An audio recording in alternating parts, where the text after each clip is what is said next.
What's my go-to sewing machine for perfect buttonholes? The Bernina 570 QE, and here's why.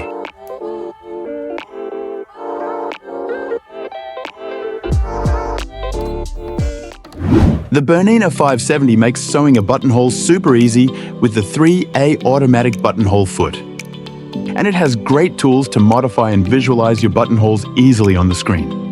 Alright, let's dive in and prepare our first buttonhole. First of all, we'll put on our 3A buttonhole foot.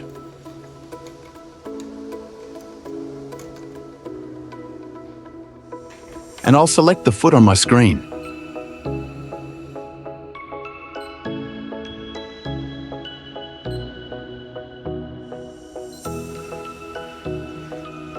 I'm going to press the buttonhole menu here on the right and take a look at my options. The two buttonholes I use most often are the number 51 for garments made from lighter woven fabrics like dress shirts. It's a great all-rounder.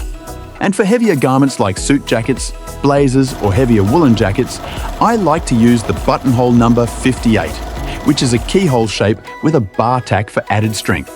Changing the settings of the buttonhole to achieve different effects is also very easy. Let's tap on the eye icon and customize our buttonhole. The first thing you'll want to adjust? Buttonhole size. Tap this symbol here and we'll bring up the size menu. On this screen, we can see there's a yellow circle. We can actually put our button up to the screen and increase the size until we see the yellow outline around our button. The machine will automatically add some extra length to accommodate putting the button through the hole. Let's go back to the eye and we'll take a look at some other settings that may come in handy. If you're using a particularly fat button, increasing the slit width can be useful.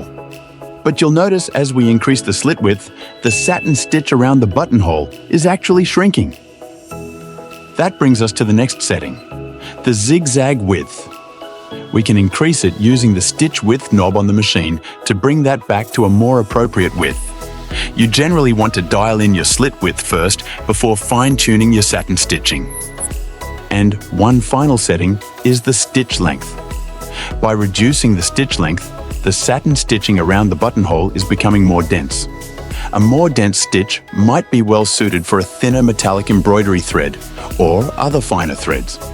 If you're using a thicker and heavier thread, you may want to increase the stitch length slightly so it doesn't become too bulky.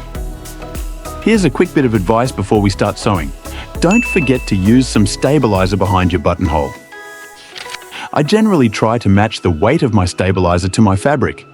If your fabric is a bit sheer and you don't want to see the stabilizer, you can use a tear-away or wash-away stabilizer to keep the finished garment looking nice. Now let's actually start stitching. I'll set up our buttonhole. Here's a number 51 buttonhole with a regular weight thread. Pretty standard.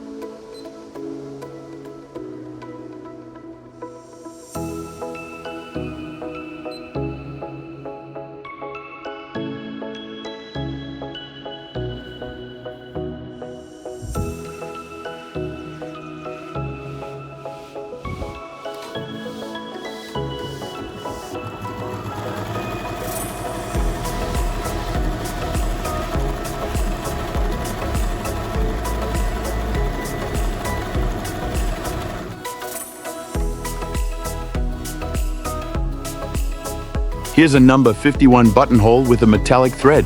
I've increased the density a bit.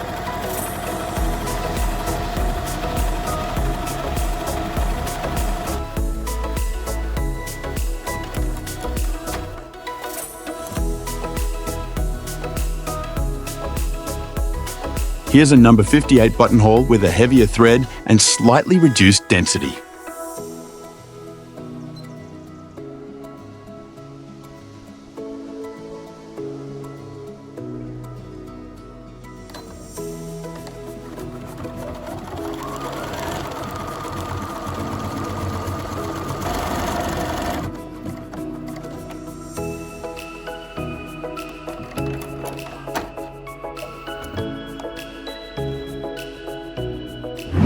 It's been super fun stitching out some buttonholes today.